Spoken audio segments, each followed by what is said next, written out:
My hometown, my memories in my soul is so very pain in my heart.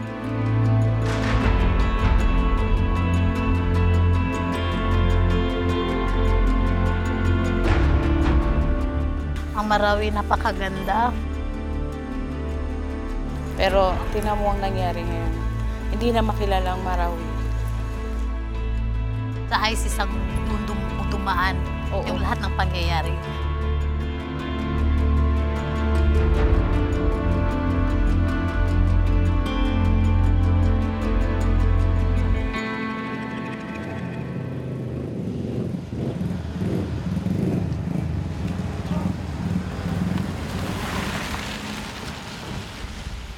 A year and a half ago, Sapia Gaga and her family fled from this area. This is the first time they've been allowed to come back. Parang makakaya ako yung sabay ko. Ito basket ko, tingnan ninyo. Nangyari. Nasira na. Napakasakit pati yung basket namin na nasira. Kasi sa totoo lang nilalakad namin yan hanggang dito. Naglalakad, I'm walking on the road pag walang sasakyan. Tapos at sa likod nito, dyan ako nag-aaral sa Adyong Polytechnic College State.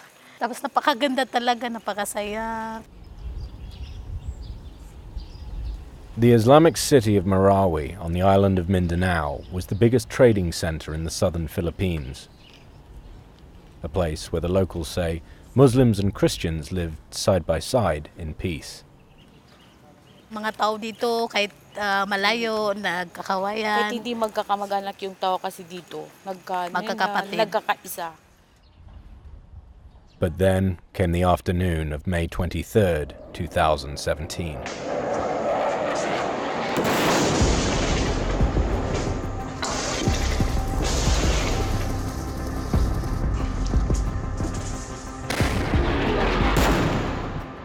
Bigla na nang nagluluto ako ng saging. Bigla na nang may umisigaw na sabi nila na alis tayo kay marami doon na ISIS.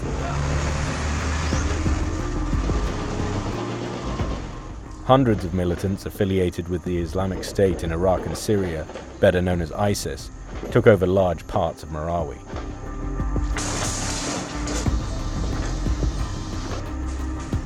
Gun battles broke out on the streets between security forces and the militants.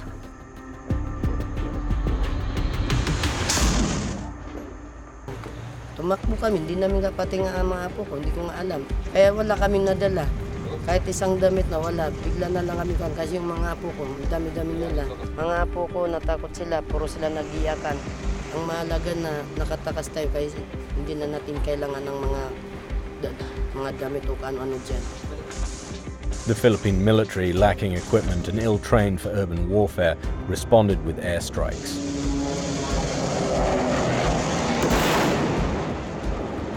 Amid the violence, more than 300,000 civilians evacuated the city. Kala namin ilang araw lang makakabalik kami. Mga 2 araw, kaya 3 araw o 7 araw. The battle lasted 5 months.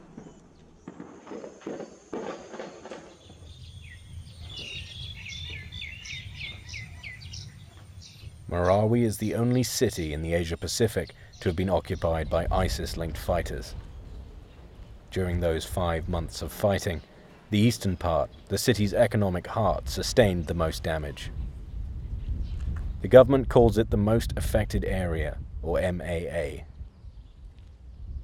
24 districts across 260 hectares, some 7,000 buildings destroyed.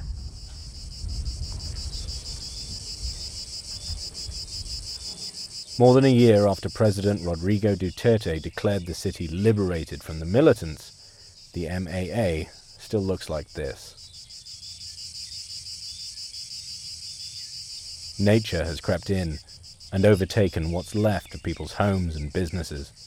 A devastated city, frozen in time.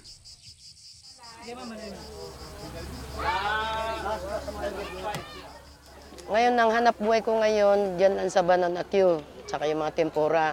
Minsan, makabinta ako ng aabot ng 1,000. Magkumpra na naman ako. Minsan, may deficit ako. Minsan, hindi naman.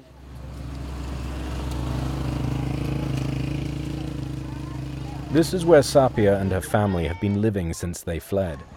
An evacuation camp for internally displaced people set up by the government in the district of Buwadi Itoa.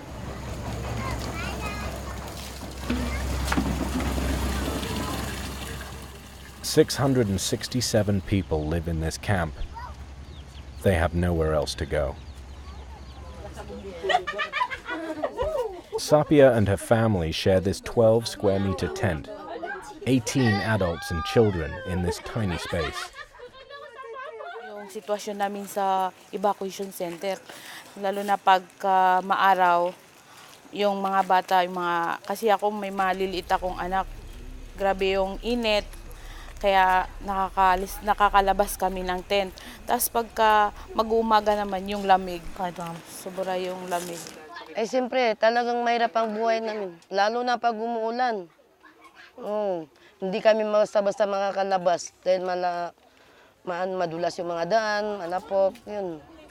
Mas nahirapan din kami dun sa pang-araw-araw namin na kinakain. Kasi minsan, nasushort din kami kapag walang relief. Yung tulong na galing sa gobyerno. Nadidili yun eh. Kaya minsan, nahirapan din kami mag-adjust ng pang-araw-araw na. The government has told the people here it will be 5 years before anyone will be allowed to move back into Marawi's most affected area. Access to the MAA remains tightly controlled. There are military checkpoints leading into it and outposts stationed throughout.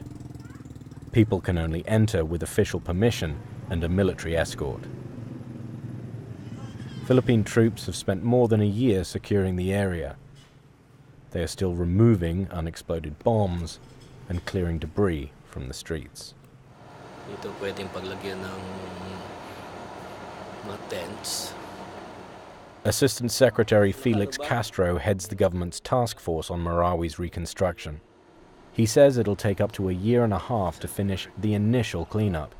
Public facilities will first be constructed. Only then will displaced people be allowed to start rebuilding their homes. There are, as of now, 22 evacuation centers still being operated.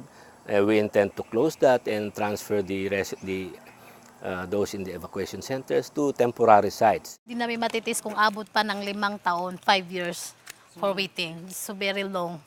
We understand the frustrations being there for more than a year, but the reality is it will take time to build temporary shelters.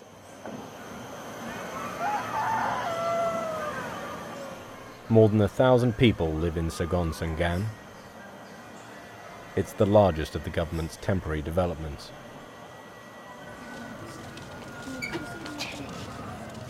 Families here live in sturdier shelters, each about 14 square meters.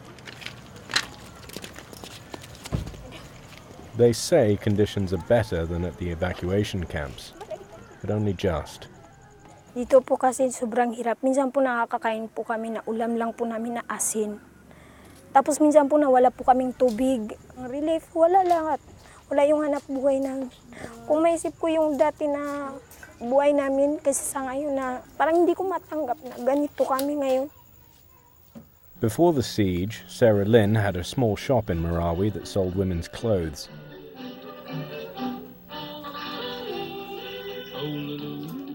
Her husband did odd jobs like selling vegetables. But here, he struggles to find work because he's hearing impaired. And Sarah Lynn is now pregnant with their 4th child. Yun na may bahay kami, sarili naming bahay, sarili naming lupa na ngayon na parang wala. Wala kaming lahat kami, walang pera, walang hanap buhay. Pinapahirapan pa nila kami. Sobrang tagal nilang gumalaw. Tulad ng wala kaming makain, parang sobrang nakaka-frustrated po talaga. Philippine Army Captain Ron Villarosa is well aware that frustration could brew into resentment against the government. It's not just about fighting the enemy, but it's also how to win back the community. In this kind of setting, we are not only battling people, we are also battling ideologies. So we may have killed the terrorists, but so long as the ideology is still there, so long as they have resentments, they have frustrations, then they could channel that against the government. And that's what we're trying to mitigate. As much as possible, we wouldn't like that to become a security risk. We've been trying to provide them at least the basic needs that they have. And while we cannot promise to give them what they have before, what we can promise though is that we will be with them through hardship and we will be helping them on how to overcome those.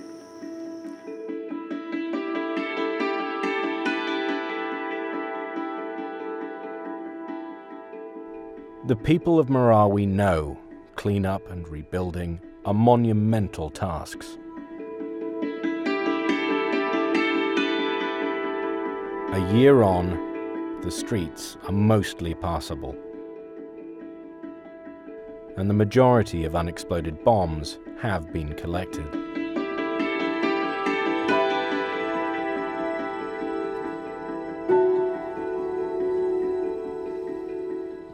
But reconstruction remains just a thought. Kabisita kami noong April 24, 2018. Nakita ko po yung bahay namin na parang nawalan po ako ng lakas. Sobra po kung parang nadagdagan po yung depression ko. Wala po kaming nakuha. Isa lang po yung nakuha namin sa bahay namin, yung upuan po. Nandiyan po sa likod namin. Yan lang po yung nakuha namin sa remembrance sa bahay namin. Nung umalis kami dun sa Marawi, muntik na ako masira ng bike. Dahil sabi ko sa sarili ko, nasaan ako kukuha ng ipapatayo ko sa bike ko na namatay naman ang asawa ko. Sana po makabalik na po kami sa Marawi City kasi iba kasi yung kinalakihan mong lugar. Sa tulad ng dyan kami sa evacuation center. Sabihin ni Duterte na balikan na namin yung mga bahay namin na ganyan na okay ka, okay yun sa amin, basta makabalik lang kami.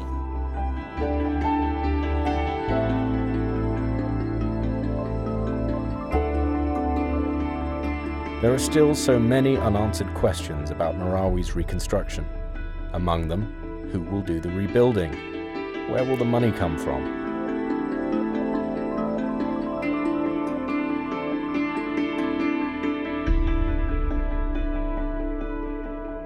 On the outer edge of the most affected area, a government banner carries a message of hope. But for the thousands of people displaced by this conflict, the question is, how soon?